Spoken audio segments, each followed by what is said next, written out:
Yesterday was very interesting in the tech scene. It's always interesting when Apple hosts the WWDC event, and one of the main takeaways is the iOS 17. Now, in the past, we have been accusing a lot of brands like Samsung, even Xiaomi, copying things from Apple's ecosystem iOS, and now we can finally start to turn around the coin.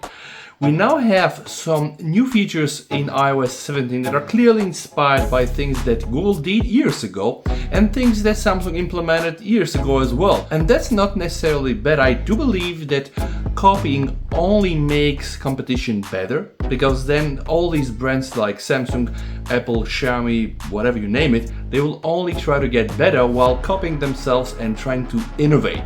So it's kind of like a two-factor process. You just copy, then you innovate, you iterate, you make it better.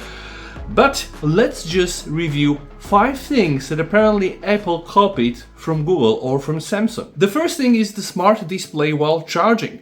Now, apparently with iOS 17 you can try to put your iPhone on a charging dock, and then you're gonna get specific information like calendar, emails, photos. It's going to work more like a smart frame. Google introduced this years ago, and it was available for the Google Pixel 2 if you have been using the Pixel stand. Then apparently your phone can become like a smart frame device, broadcasting, showing your favorite photos, of course also some calendar and other information. So definitely this thing was there before.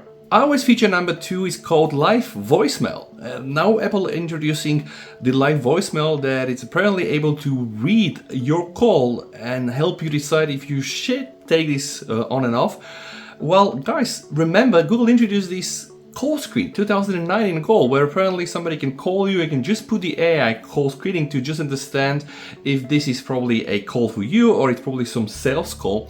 This was there 2019 and already introduced by Google in 2019. So the call screen feature is very similar to what now Apple are introducing, and they're calling it the Live Voicemail. Apple is introducing also an easy mode for the first time in iOS 17, guys. And the easy mode will be very suitable for elder people, like very old people that really cannot operate these modern smart devices, or perhaps for some young children that of course should have some limited experience. And brands like Samsung and Xiaomi and Google did that a while ago, and you can just see you have this in One UI already for several years. Now apparently Apple are just taking this to the next level, but the easy mode in the iPhone, in the iOS, was there in Google, in Android years ago. Another new improvement in Apple's iOS 17 is the so-called live speech that apparently will let you clone your own voice and try to send responses to your callers, not only on phone but also on FaceTime.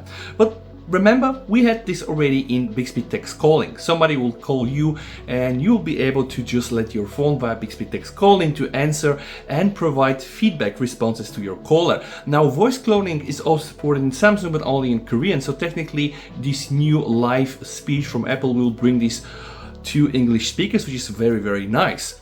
And guys, last but not least, there is finally now offline map usage or map download while you're using Apple iPhone devices, which has been there in Android since a lot of years. Now imagine the situation where you go to another country where the roaming is very expensive, so you want to conserve your data plan. What are you doing? Well, you are downloading this map offline, and then you can still use this navigation.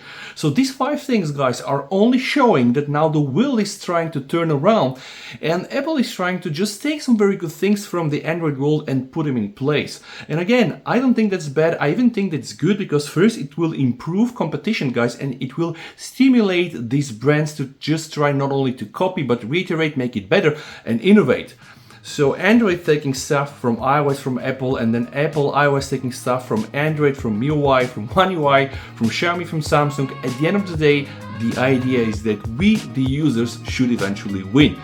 Really, thank you so much for watching, guys. Stay safe and see you next time. VST over and bye.